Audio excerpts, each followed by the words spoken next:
From Greece to Norway, from Spain to England, hiking is hip. Hiking is young, hiking is green and healthy, and you can only get up close when you're on foot, everywhere in Europe. Sometimes it's hard to match the topography to the map because there's so many small hills and ups and downs. But the way is so clearly marked that it's I have to try really hard to get lost here. So I think I'm going that way. Bradley Mayhew is a Brit living in the United States. He writes travel and trekking guides, usually in faraway Asia. Now he's exploring the most beautiful hiking trails of Europe.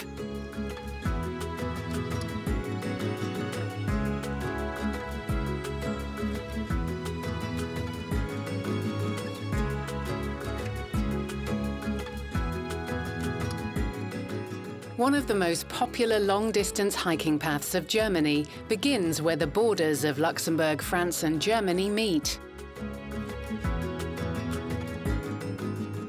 In the Luxembourg wine-growing village of Schengen, located on the Moselle River, Bradley has arranged to meet someone. I'm here in Schengen, a small village with a big name. For me, it's a real icon of Europe. This is the heart of where Europe came together, where they abolished the border controls. A surprisingly small little place, but sorry. Hello, Kirsten. Hi, how are you? All right, great. Kirsten Schneekloot is already waiting for him at the Europe Bridge. Like Bradley, she's a big hiking fan. I am good to go. Time to start walking. A geographer from Trier, Kirsten's going to join him hiking for the next couple of days. The trail begins directly at the Moselle River.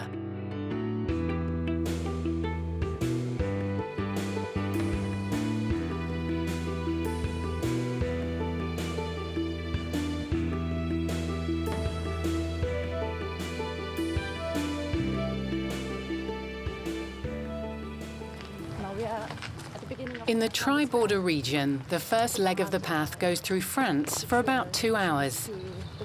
Through France. Oh, so we're in France right now? Yeah. So I've been in 3 countries in 10 minutes. Yeah. The mountain ridge along the Moselle Valley is known as the Hammelsberg, a French nature preserve. In the summer, its fields are full of flowers.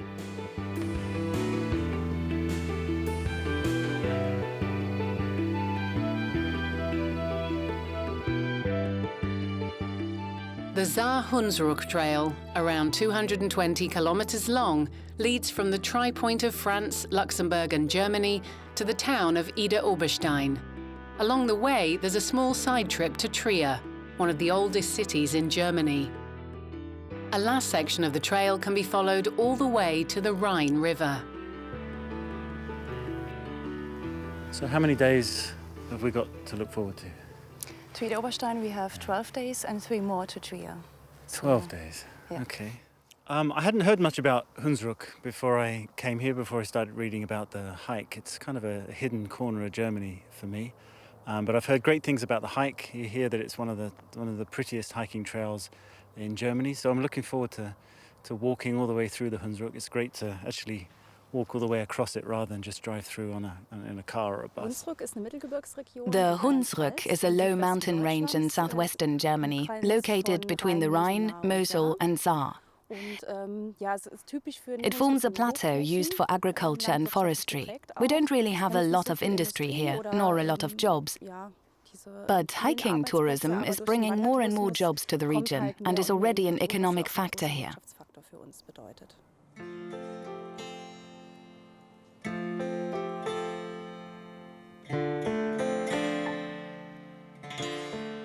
After the ascent from the Moselle Valley, the trail reaches the Hunsrück Plateau. The region is characterized by woodland, fields and small scattered villages, a low mountain range between the Moselle and the Rhine.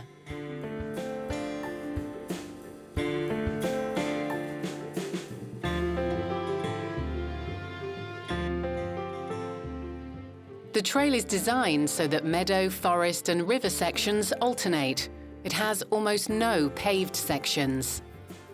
The scenery is relaxing and beautiful.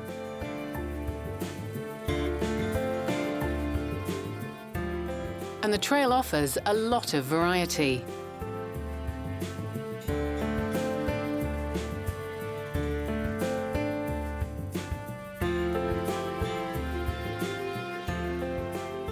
Just outside of a beech tree forest, the trail leads Bradley and Kirsten to a restored Roman villa.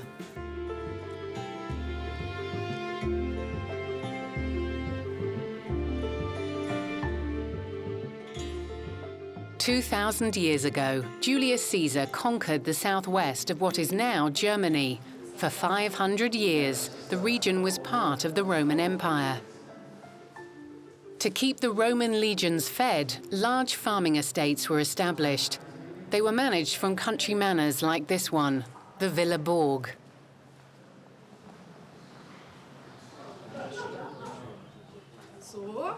Hungry hikers can enjoy a hearty Roman meal here, based on the recipes of Marcus Gavius Apicius.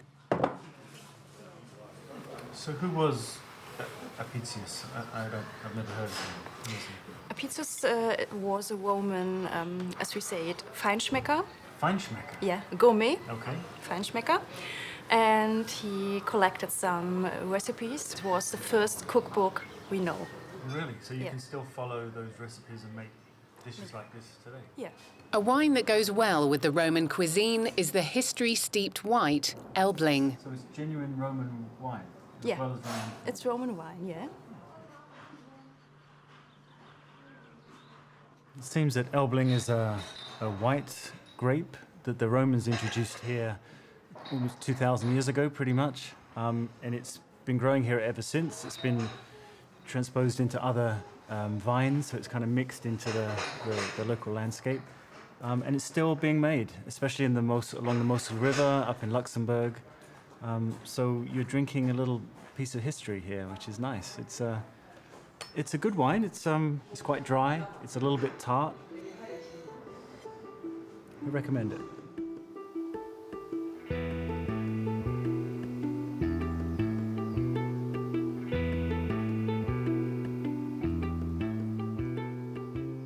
Bradley and Kirsten get along well. Kirsten, like Bradley, enjoys hiking. She's very interested in what the travel and trekking author thinks of the path running through her homeland.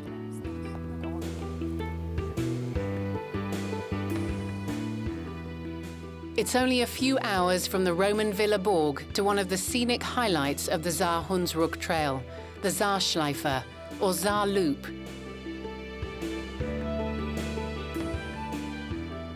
A 180-degree bend in the Saar that cuts 180 meters deep into the quartzite hills.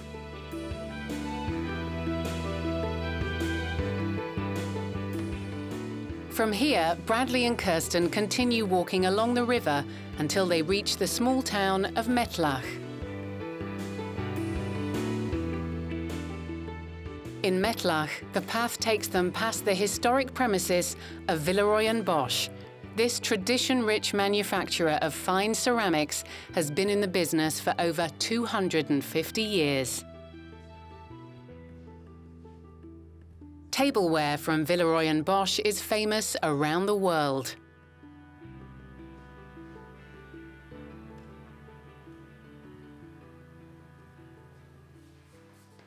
Kirsten is acquainted with a designer at the firm, Helmut Frank. He designs the elegant pieces. Secret workshop. So this is my studio, yeah. Where the magic happens. At the moment, Helmut is modeling handles for a teapot collection. Still a lot of handmade. So this is your design?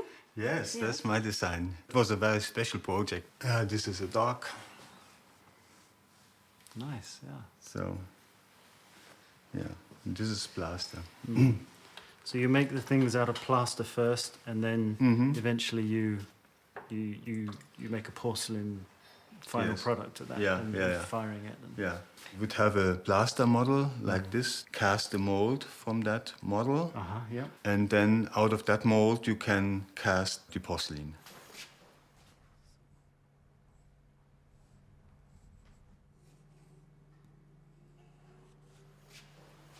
So this is where the design starts, is it? Yes, the design starts with a drawing. I just figure out the general idea, what I want, how should the teapot look. So even in this modern age, you're drawing by hand. You're not First ideas. First ideas come to paper with drawing by hand, right. and then very soon I go to the wheel and make this idea three-dimensional.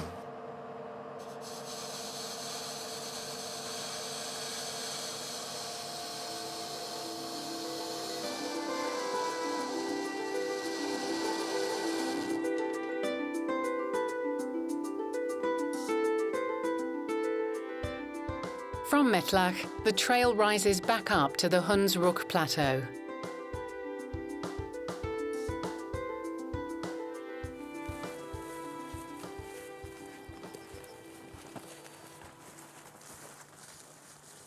I'd read quite a lot about the Saar-Hunsrück Trail before I came, and the main reason it was of interest was that it was quite different from the other trails that I was thinking of doing, on this trip. It's quite a new trail. It's just formed a few years ago, but it's already really popular. It's got, how many people are doing it every year, do you think? 100,000 people. 100,000. So in just a few years, it's gone up to 100,000 people are walking it every year. And these are not old historical trade routes. They're not like pilgrim paths like a lot of the other trails. This brand new trail, it's been designed from scratch. It's a kind of made to order, made to fit for hikers, especially designed to be everything they want from it.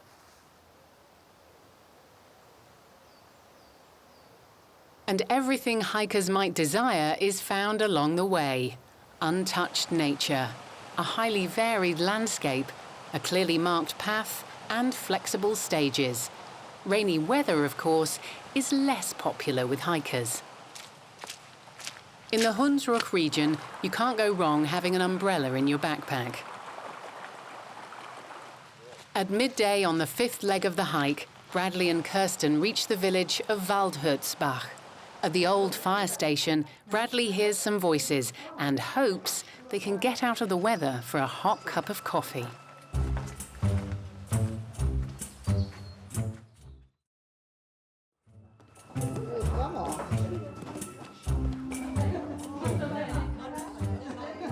Many years ago, Marlies Gorgas and 12 other women from Waldhürzbach founded a baking club. Now they meet once a week. Every woman bakes her own bread.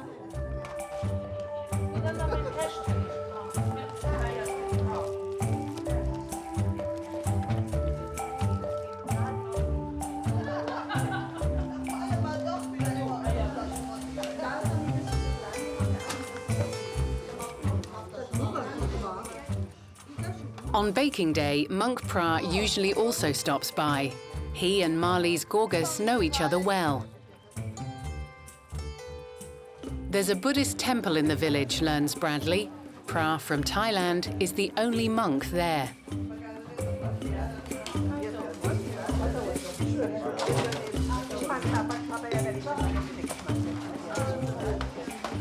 Bradley knows Asia well from his travel writing.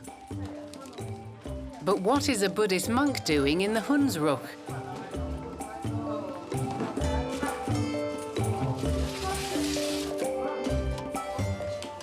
The Waldhürzbach Baking Club meets for 3 to 4 hours. Then the bread comes out of the oven.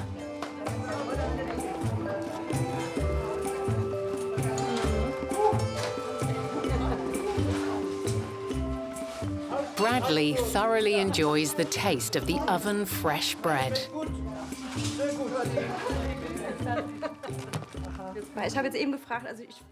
I just asked. I don't know whose bread is whose. It all went in the oven together, but there are different patterns all over. These smooth ones are by Granny Maria. The shaky ones are mine. Here, like this. She's better at it. It's nice to just pop in, find a local place like this, homemade bread, a monk. I mean, these chance encounters, that really makes the hike for me. It connects it to the place that you're in. But there are some hikes that are wilderness hikes. You're up in the mountains, you go there for peace and quiet, for the beauty of the scenery. This isn't that kind of hike. This is a hike through villages, through places, you're meeting people. You know, it's a cultural hike. And you get to eat, you get to drink beer, you get to taste wine. It's the whole part of the joy of hiking through here. Monk Pra is fully integrated into the village. He moved into a room in Marlies Gorgas' house when his temple was badly damaged by fire and took a year to be repaired.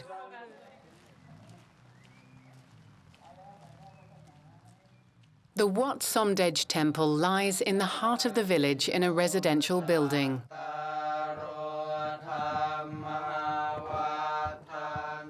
Here, Pra takes care of the religious needs of the local Buddhists,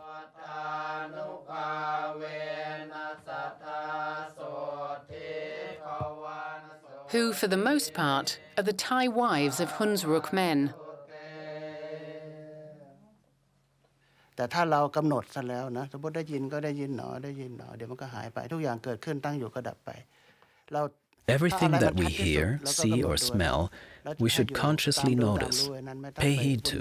That's important. For example, when hiking, we see how something comes, stays, passes, like life. You must be aware of both yourself and others. Then inner peace arises. Hiking can be a way of achieving that, so it's a good thing. Next time I come and stay for a few days for some meditation. Thank you. Bye-bye.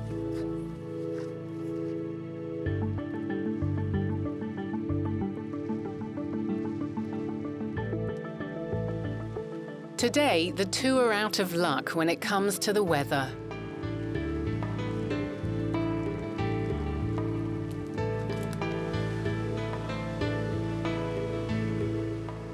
But eventually, the rain comes to an end.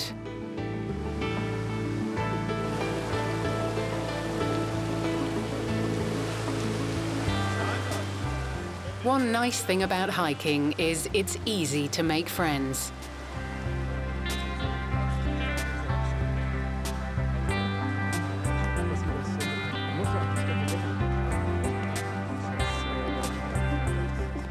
Kirsten and Bradley have joined up with a group of hikers. You're a choir that hikes. You're not hikers that sing. No. We are a choir that hikes, that just likes to spend time together. And, for example, by hiking, we are the mixed male choir from Saarbrücken.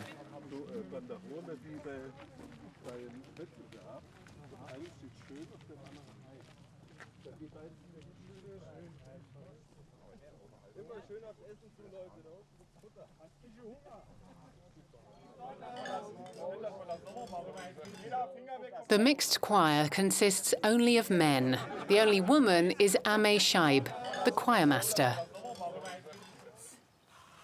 Buvons bien, buvons mes amis, trinquons, buvons gaiement, chantons.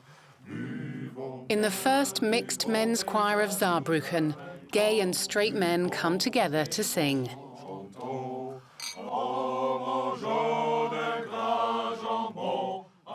The song is entitled Tourbillon.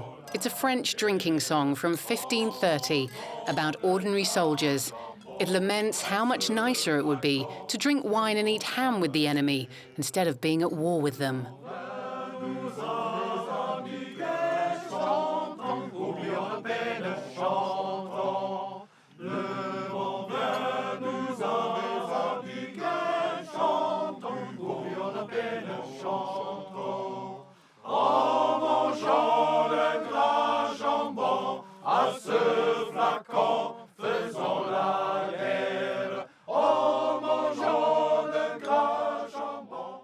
And it sounds like a hearty drinking song. Is that right? It's a sort of early anti-war song. It's about simple foot soldiers who don't want to kill the enemy, but to celebrate and drink with them. That should be the way of war. There are obvious parallels between the renaissance of hiking and folk song singing. There is a desire these days for simplicity, returning to the roots and escaping the daily hectic of our urban and modern lives. It's also about identity, where we come from, and what's important in life. Okay. And every now and then I see everybody toasting everyone else. So yeah. À ce flacon, faisons la guerre.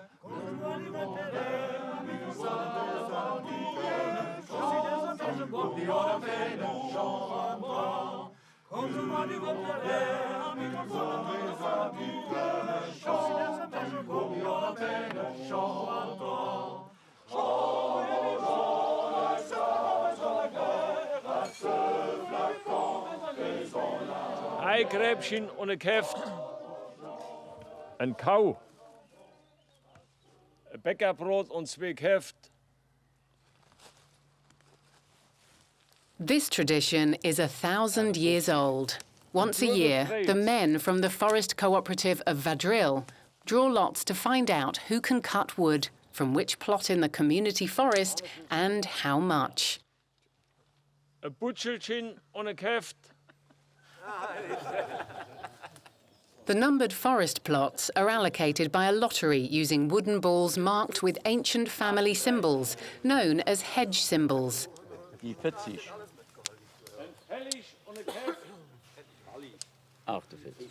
Ja, im Moment werden die Nummern aufgerufen in fortlaufender Reihenfolge. Die werden dann zusammen. The numbers are called in succession. Auf diese Perlenschnur, auf diese Schnur aufgereiht. Then they're beaded onto this string and you have the so-called rosary. Ja, man hat also nachher genau das Ergebnis der Zuteilung. Afterwards, you have the exact allocation results on this Ja, string. jeder Miteigentümer hat ja einen ideellen Anteil am Gesamtvermögen und All co-owners have a share of the total assets, and depending on their amount of shares, they get an annual allotment in the form of a woodlot, a hedgerow, we say. Einer Hecke, wie wir sagen, zugeteilt. Nowadays, the results are recorded on an Excel table. The Hunsrück is the last place in Germany where this ancient form of cooperative still exists. The village forest is owned and administered jointly by the entire village. After the lottery, the forest plots are immediately marked.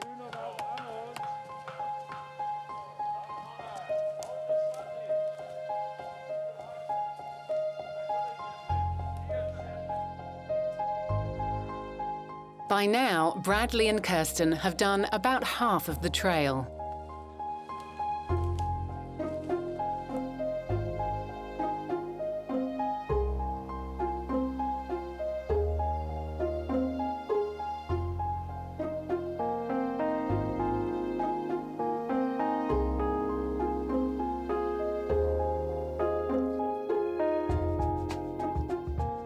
Bradley and Kirsten indulged themselves with a short hiking day and a relaxed picnic in the countryside. When the sun's shining, it's lovely. It takes you through lots of different environments. You're through a forest, you're walking by a stream, and even the surface of the walk changes all the time. You're on grass, you're on soft soil, you're on gravel. So it's always interesting, always keeps it fresh. Einfach nicht eine Langeweile aufkommen zu lassen. So as not to get bored. If you only walk straight forest trails for 4 or 5 kilometers, it gets boring, gets too long. You also feel it that way. It feels longer than it really is. If you have more to look at, more variety, it's easier to walk.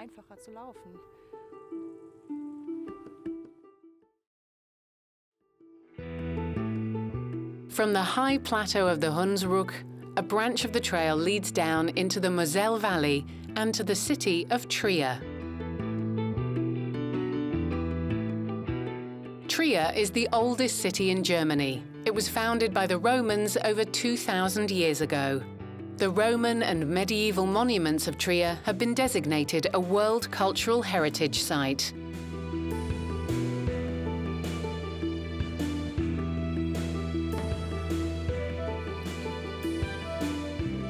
Bradley and Kirsten head towards the Cathedral of Trier, which was already visible from afar.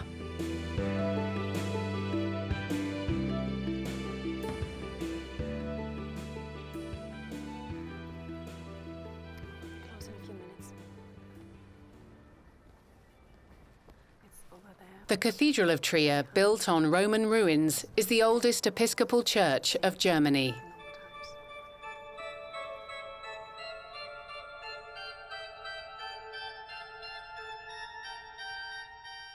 High above in the nave is the Swallow's Nest organ.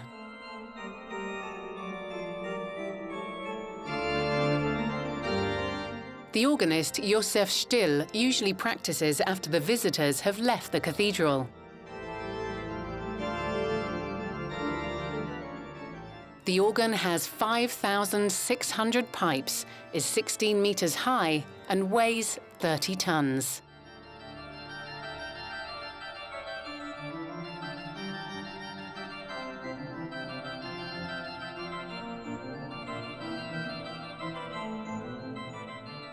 At 112 meters long, the Trier Cathedral is one of the largest church structures in Europe.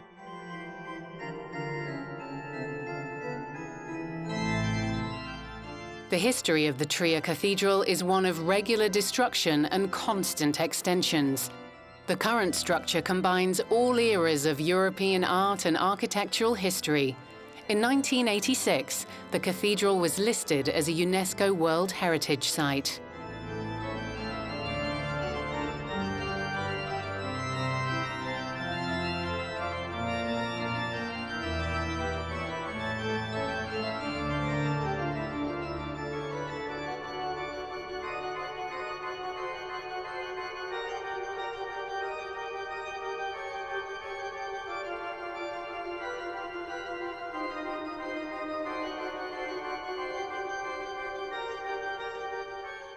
South of Trier, the Ruhr Valley branches off from the Moselle Valley. Wine has been harvested here since the days of the ancient Romans.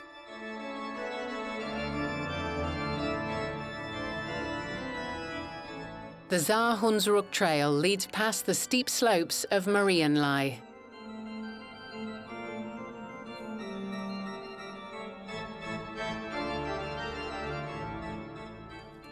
To ensure that the Riesling gets as much sun as possible, all unnecessary foliage is removed.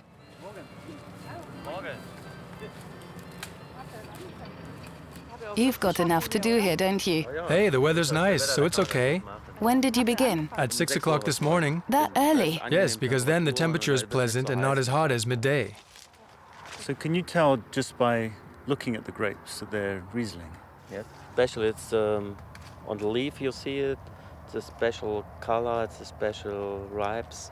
A little bit of red color on the steel. Also you see it on the grape. It's typical a small grape with the berries with the points on it. It's typical for the Riesling. And why is it that the Rieslings are so dominant in the Ruhr Valley here? Because of the slate, we have here the blue slate. And it's the best for the Riesling. It's sometimes dry in summer. And Riesling and the terroir here together, it makes grandiose wines.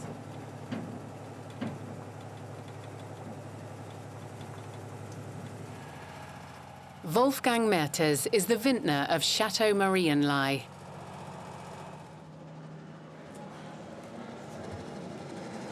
Here's the fermentation and storage. So the wine, you take some of the taste. These are the cellars of the winemaking estate, Reichsgraf von Kesselstadt. The estate has cultivated Riesling, and only Riesling, for the past 650 years. Very old, they can age here. Then you can taste wines from... What's the oldest bottle of wine you have here?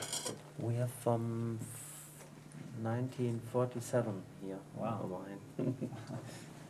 Here we the Castellanesian from 85. Wow. Kassel was a monastery, and there was an abbess named Agnes who was nicknamed Nieschen. And this abbess took great care of this vineyard. She also liked to drink wine from the region. So later, the region was named in her honor, and since then, it's called Kasseler Nieschen. There's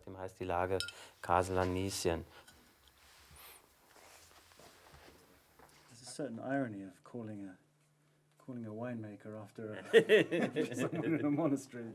Yeah, I wasn't expecting this when I started hiking this morning. This was a very pleasant little detour. I'm quite reluctant to head back out and start hiking again, but it has to be done. So I'm afraid another 6 or 7 or 8 glasses, then we have to get going, definitely. Cheers. Thank you very much. Thank you, Kirsten. Cheers. Cheers.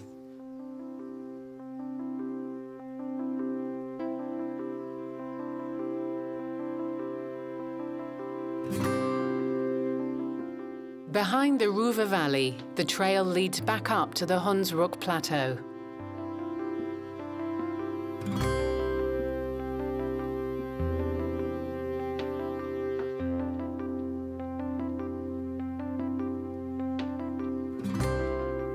Soon the forest begins alternating with wetland.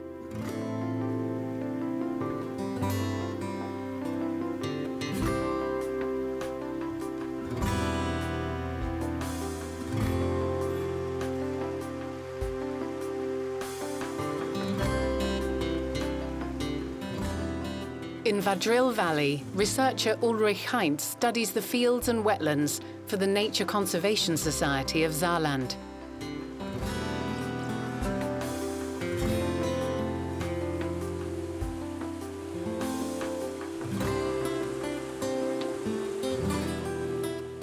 The beaver used to be virtually extinct in Germany.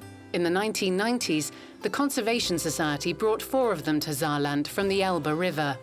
Ulrich organized the reintroduction, which was extremely successful. Today, about 500 of the aquatic rodents populate the streams and rivers of Saarland, and once again build their elaborate dams.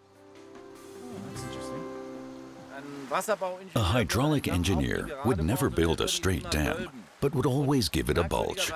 Oddly enough, animals probably noticed long before engineers that a bulge withstands the pressure of the water much better than a straight dam, particularly when it floods. The beaver belongs to the original fauna of Central Europe, but it was pushed back, almost persecuted. In other words, it actually belongs in this ecosystem and shaped it for millions of years.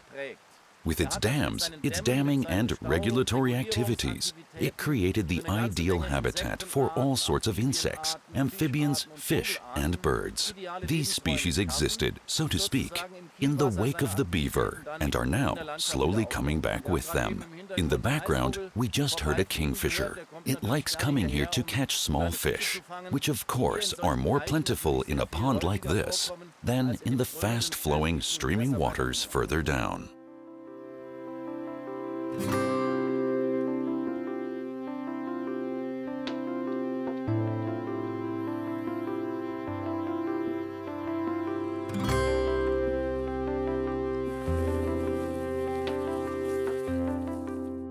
Unfortunately, after a week on the trail with Bradley, Kirsten has run out of time and has to return to work. A friend has come to pick her up.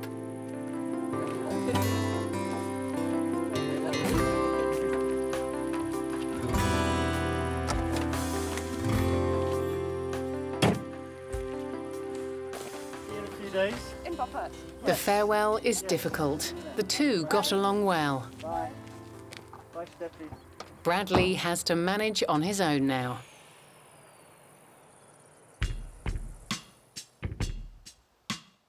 He ups his hiking pace slightly.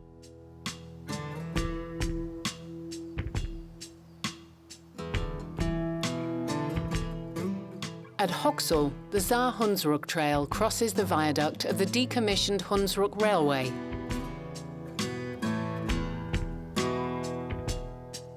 A long boardwalk cuts through the Ortelsbruch, one of the moors of the Hunsrück.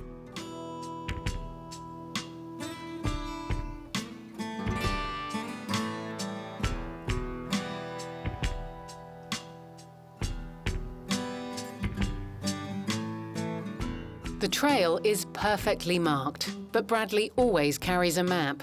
For him, part of the fun of hiking is finding his way in an unfamiliar countryside.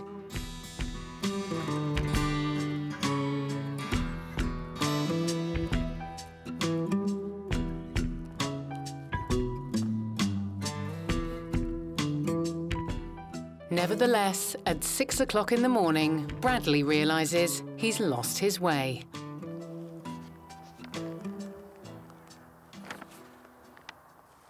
Kom hier, kom!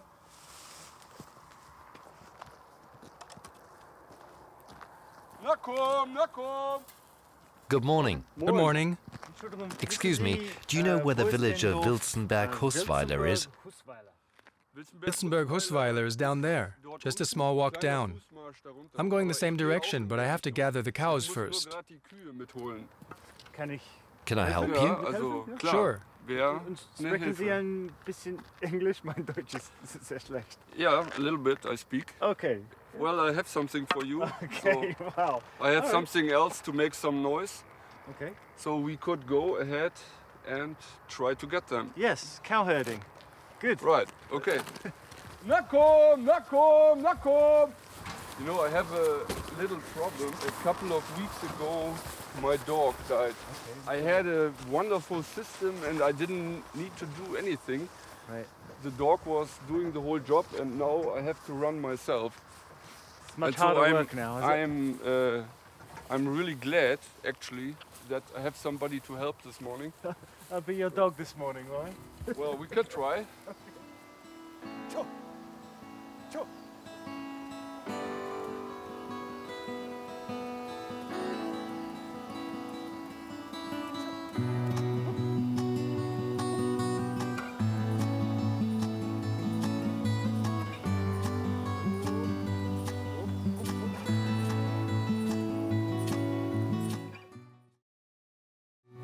Andreas Jablonski owns Bornwiesenhof, an organic dairy farm.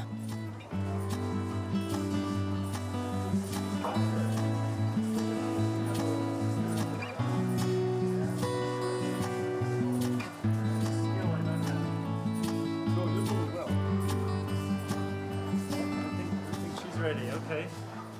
Thanks. For an Englishman, you do really well. Oh, thank you. I think that's an insult. According to Andreas, when milking the cows, it's important to work quietly and calmly. Yes, the cows also stay healthy, and you get healthier milk when they're relaxed and giving better milk. This emotional aspect, it carries all the way through into the healthiness of the milk as well as the subsequent products. The one thing that surprised me was that all of the cows had horns. I always thought that horns were only for bulls, but obviously they're all milking cows. So it's something I'll have to ask Andreas. He's a bit busy at the moment, but when he gets a minute, I'll ask him why all the cows have horns.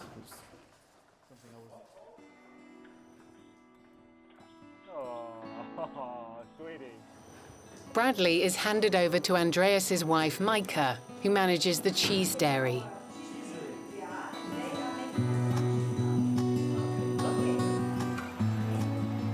Running an organic farm is not easy nowadays. Dairy farming in Europe is an industry, and milk prices are rock bottom. That's why the Bornwiesenhof produces high-quality cheese from its organic milk.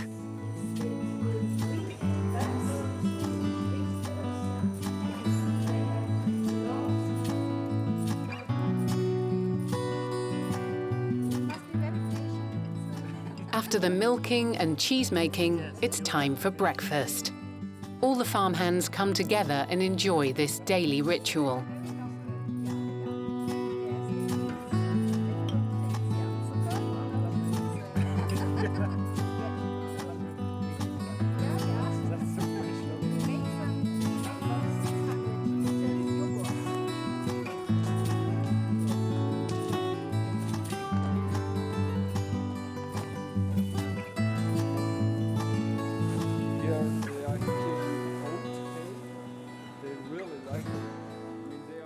All the cows at Bornwiesenhof have names, and they have their horns, which is a rare sight in Europe today. milk cows almost always have their horns removed.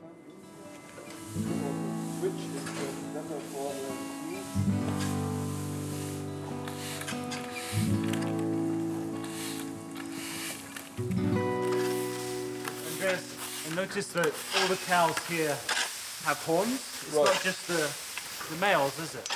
Why is that? It originally had to do with being able to build the stalls closer together and more cheaply, leaving the animals less space. If that's the way it is for a few years or decades, it's suddenly normal that cows no longer have horns. It used to be the other way around. We allow the cows to grow their horns as they should be.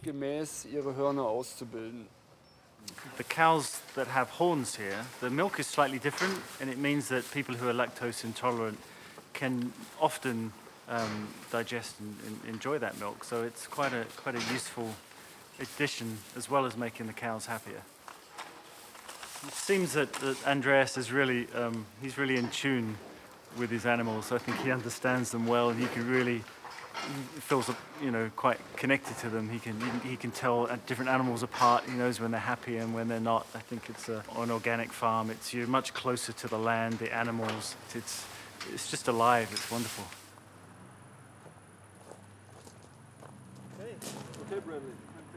Time to say goodbye to Andreas.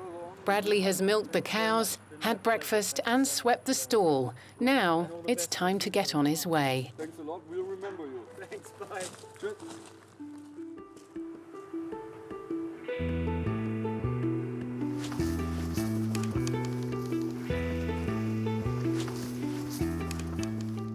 It doesn't take long before Bradley makes some new friends.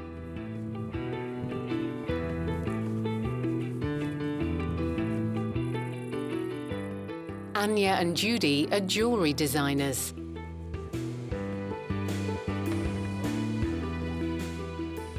And they're heading to the same destination as Bradley, to Ida Oberstein, where the Saar-Hunsrück Trail ends. The last third of the long-distance hiking path goes through Ida Valley. It's known for its deposits of minerals and precious stones. Anya works on the Saar-Hunsrück Trail as a hiking guide. Judy is visiting from Scotland.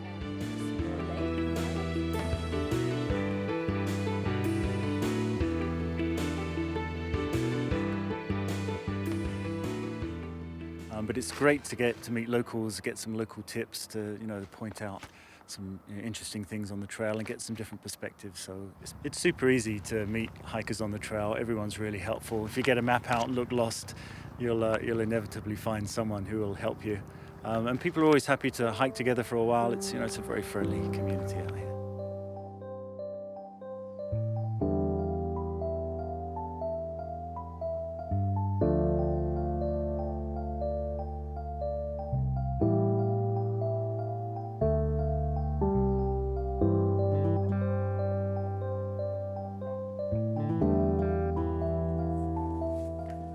While the villages at the beginning of the trail near the French border were destroyed during the war and later rebuilt, the village of Herstein, population 700, is a medieval idyll.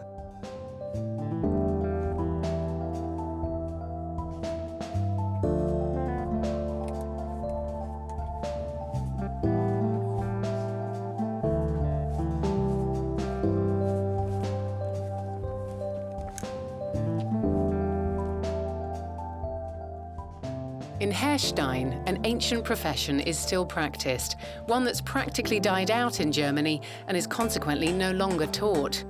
Jean Collin is one of the last cutlers in Germany, and he has his smithy in Herstein.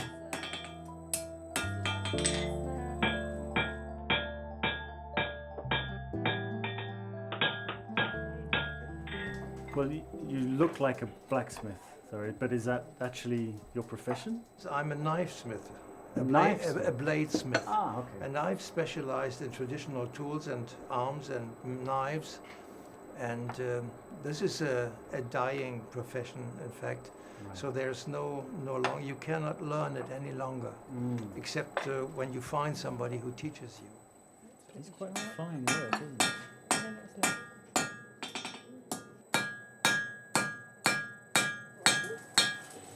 Schmieden ist Handwerk und ist auch Kopfwerk. Forging is a craft as well as a mental activity, so you always have to think carefully. When something's in the fire, it gets warm. It's a stretch of time you need, the iron needs. This time is for considering the next step. A novice has to think a lot. It takes a long time before you're able to forge from the gut and not the mind. Aus dem Bauch heraus schmieden kann er nicht aus dem Kopf.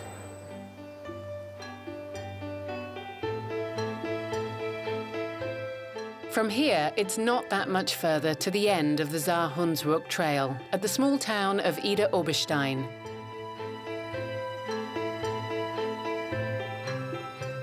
Since the 19th century, this has been a city of jewelry and gems. It's long been Germany's gem cutting and trade centre.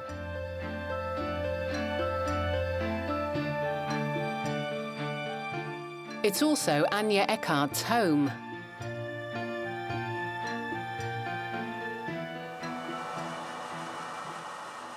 Her husband Jürgen is one of the last remaining gem cutters of Idar-Oberstein.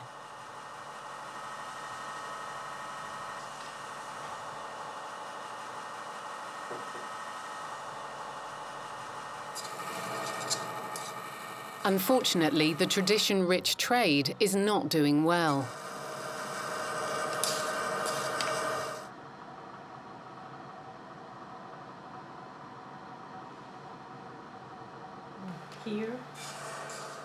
Now, even Anja only works part-time as a jewelry designer.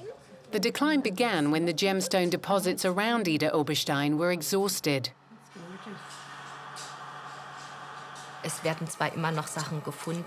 Things are still found, but it simply isn't worth the effort anymore. The stones found in Brazil are prettier and more varied, and the mining is much simpler and more effective. Nowadays, gem cutting is far less expensive in Brazil, Thailand and China than in Idar-Oberstein. But that's not the only reason. The next problem is, a lot of raw material no longer even gets to Idar-Oberstein. It's bought directly by the Chinese, a whole year's worth. The material isn't available on the market. It's bought directly from the mine and prepared in very large grinding shops.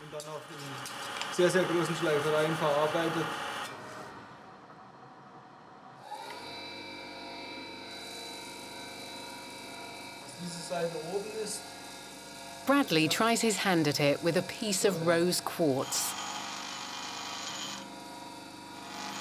Getting some good tips here from Jürgen, and it's fun. I'm slowly demolishing this piece of stone, so I hope it's not too valuable.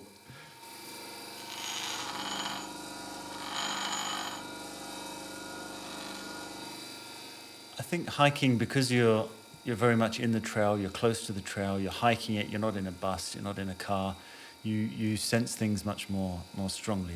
You smell the air, you smell the flowers, the colours, everything is a little bit more intense, and you're closer to things. You can see stuff just off the trail, and you really see the land much more on a much more deeper level, I think, when you hike through it. And that includes the stuff just off the trail, these chance encounters and the little factories and stuff that you see off the trail. It's for me, it's the great joy of hiking.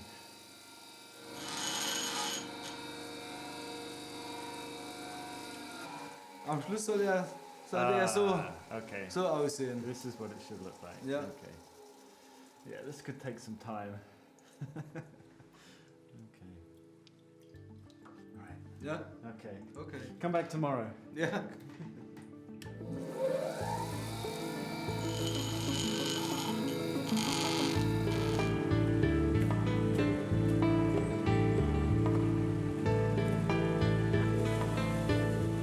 Until recently, the Saar-Hunsrück Trail ended in Idar-Oberstein.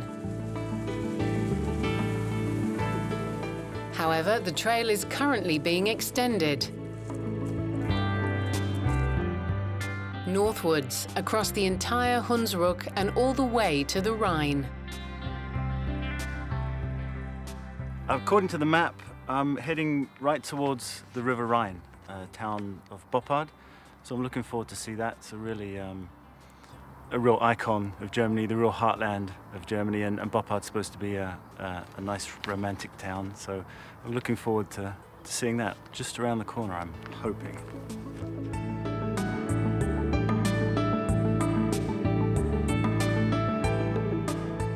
From 2015, the Saar-Hunsrück Trail officially goes all the way to the Rhine, a hike of 400 kilometers, taking around 4 weeks to complete.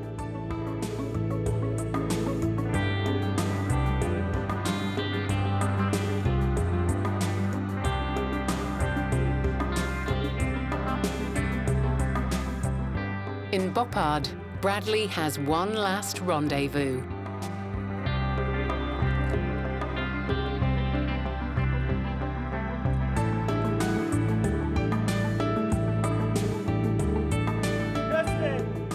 Kirsten has come to the scenic town on the Rhine to spend one last day with Bradley.